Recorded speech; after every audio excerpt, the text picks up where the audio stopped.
Hello, I'm Barry Comrade, a performance and productivity optimization expert, founder and CEO of Career Path Plan. My specialty is helping students and professionals recognize their core interests and abilities and coach them to apply their talents effectively for best performance.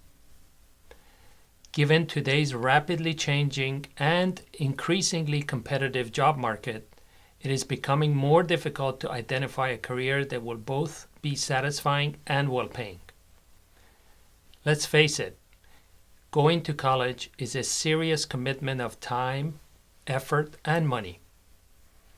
After all the required hard work and many long nights, you'd like to land a good-paying and satisfying career at an organization that will allow you to grow and succeed. By making the right moves regarding your education, you will dramatically increase the likelihood of doing well in college and ensuring the best possible career for yourself.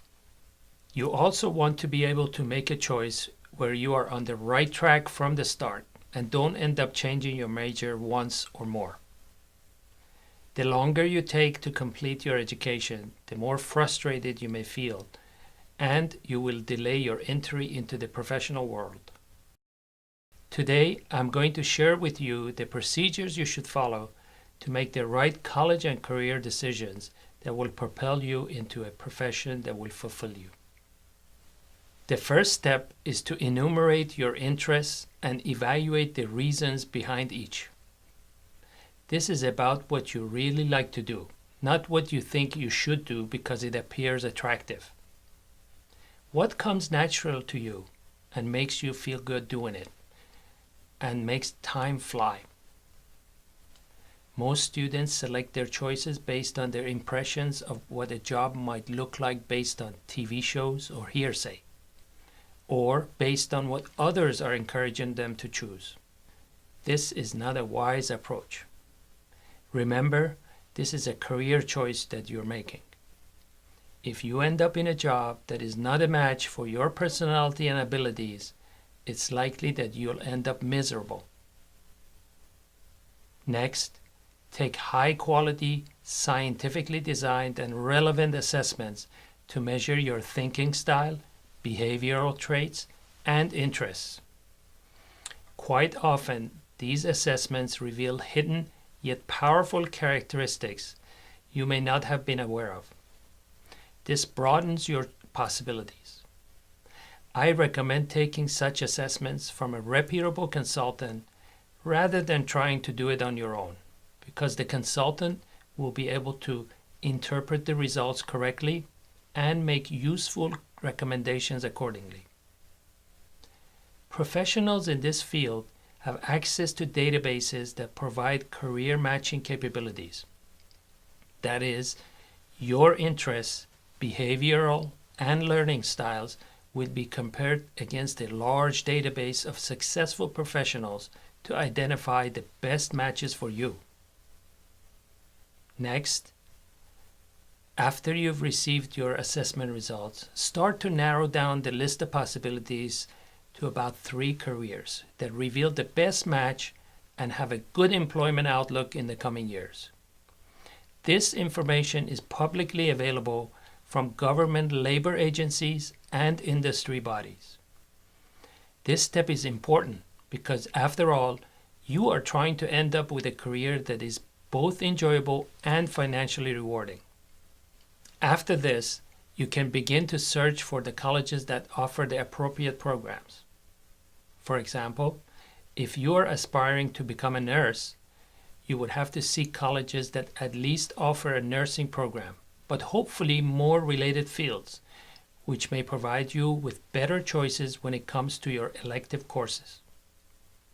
Or, if you want to become an aircraft technician, a 2-year program at a college that specializes in aviation programs may be a better choice rather than a 4-year program that includes subjects irrelevant to what you are seeking. The type of college that you are looking for should have the best balance of relevant courses and costs. If there is a college you are really fond of but doesn't offer the program which is exactly what you're looking for, you can always supplement it with more specialized training. For example, few colleges offer degrees in e-commerce, but you can supplement your education with a short program specifically focused on e-commerce. A lot of schools also offer several concentrations for specific majors which could satisfy your needs. All of these will strengthen your resume when the time comes to look for a job. Finally, it's time to consider your budget. Different strategies work for different families. Put together a plan for funding your college education. Cutting out unnecessary costs is an important consideration because it will give you room to save more for large expenses such as buying a house later. For example, if you have been accepted to 2 colleges which are practically the same when it comes to fulfilling your needs, check the cost of tuitions and all the various fees in order to make a sensible decision. You will save a ton of money and time. Whatever your financial position, it never hurts to apply for financial aid. You'd be surprised how many schools and organizations are actually willing to support you financially with grants. This can lighten up the load of a loan you might choose to take on. I hope this video has given you some guidelines on how to make the right education and career choice for your ideal future. To summarize what I've shared with you today, here are the steps. 1. List your interests and what comes to you naturally. 2. Take relevant and high-quality assessments to isolate your unique strengths and characteristics. 3. Narrow the resulting matches to about 3 that are good fits for you and investigate them further. 4. After that, search for educational institutions that offer you the selected field of study. And finally, do financial evaluation and apply for grants and loans if necessary. If you have any questions about this or other topics related to making the right college and career choice or improving your productivity, please contact me using the following link. Thank you for watching this video, and I wish you all the best with your career.